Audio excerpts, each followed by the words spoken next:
আজকে আমরা আল্লাহ করিমের এখানে আল্লাহ করিম মসজিদের সামনে উপস্থিত হয়েছি। আমাদের জুলাই যোদ্ধাদের সম্মানে আমরা আজকে একটা র্যালি করছি। আমার আশেপাশে যারা আছেন, এই যে তরুণ তরুণীরা দেখছেন, ওনারা সবাই ফ্রন্ট লাইনের জুলাই যোদ্ধা। আমার পাশে থেকে দুইবার গুলিবিদ্ধ হয়েছেন উনি, পুরো একটা বিশ্ববিদ্যালয়ের নেতৃত্ব দিয়েছেন উনি। সেই জুলাই যোদ্ধাদের নিয়ে আজকে আমরা র্যালিতে বেরিয়েছি। আল্লাহ করিম থেকে আমরা রায়ের বাজার বুদ্ধিজীবী ইসে পর্যন্ত কবরস্থান পর্যন্ত আমরা যাব আমাদের জুলাই যোদ্ধাদের সম্মানে আজকের এই র্যালি। তবে যেহেতু আমরা নির্বাচনের মাঝে আছি এবং ভাই নির্বাচন সম্বন্ধে প্রশ্ন করলেন, দেখেন নির্বাচনের সময় আর মাত্র 12 দিন বোধহয় বাকি আছে আপনার প্রচারণার। এখন উত্তপ্ত হওয়াটাই স্বাভাবিক।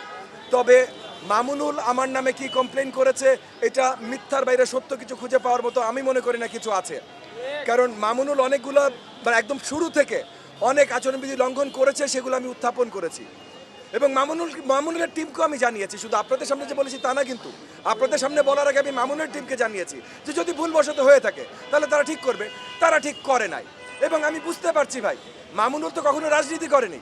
মামুনুল মাদ্রাসার শিক্ষক, তাও সেটা করে লালবাগে আর বাগেরহাটে। সো মোহাম্মদপুরে সে রাতটা যাপন করে। তো মামুনুল রাজনীতি করে নাই, রাজনীতি করেছে জামাত, এবং জামাত রাজনীতিই করেছে অপপ্রচারের রাজনীতি। একসময় ইন্টারনেটে অপপ্রচার, এখন মাঠে অপপ্রচার।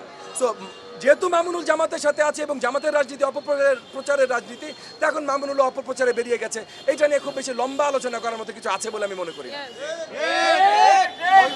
জি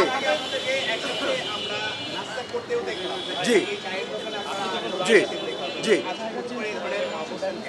দেখেন, মামুনুল যদি এখানে আসে, এখানেও আমার দেখা হয়, আমি মামুনুলের সাথে গলা মিলাবো। কারণ মামুনুলকে আমি চিনি সেই মোদি বিরোধী আন্দোলনের সময় থেকে। তখন থেকে বেশ কিছু সময় রাজপথে ছিলাম, ও জেলে ছিল, জেল থেকে বেরিয়ে আর আসলে অ্যাক্টিভ রাজনীতিতে কখনো কাজ করেনি, কিন্তু আন্দোলনে কিছু আন্দোলনে একসাথে ছিলাম। তো সেই সৌহার্দ্যটা আছে। এখন আমার সাথে সৌহার্দ্য আছে বলেই সে সব কাজ ঠিক করছে এবং আমি বলবো ভাই ঠিক আছে, তা তো না। সে যে ভুল করবে সেই ভুলটা আমি তুলে ধরবো, এবং যে জনগণের বিরুদ্ধে কথা বলবে, যেমন মামুনুল পরিষ্কার করে বলেছে যে সেই জনগণকে ভোট দিতে দিবে না, আগামীতে সে যদি নির্বাচিত হয় ভোট দিতে দিবে না। তো আমি তাকে, সে আমার সাথে তার একটা ভালো পরিচয় বলে তাকে গলা মিলাবো, কিন্তু সে যখন বলবে ভোট দিতে দিবে না, রাজপথে আমি তাকে থামানোর চেষ্টা করবো না ভাই, এটা আমার দায়িত্ব। সো রাজপথে রাজনীতিতে আমরা কি করছি আর সামনাসামনি দেখা হলে আমাদের আচরণ কি হবে, দুটো এক জিনিস না। সো এখন আপনারা প্রশ্ন করলেন নির্বাচন রাজপথের রাজনীতির, আমি সেটার উত্তর দিলাম। উনি করে নিক, তারপর আপনি। আমি ইন্ডিপেন্ডেন্ট টেলিভিশন থেকে আসছি। আমার একটা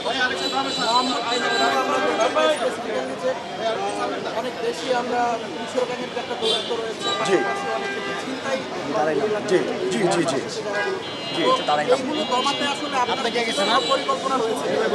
জি, প্রথমত আমরা গত 2 মাস ধরে কাজ করা শুরু করেছি আপনার সব ধরনের সন্ত্রাস কমানোর জন্য।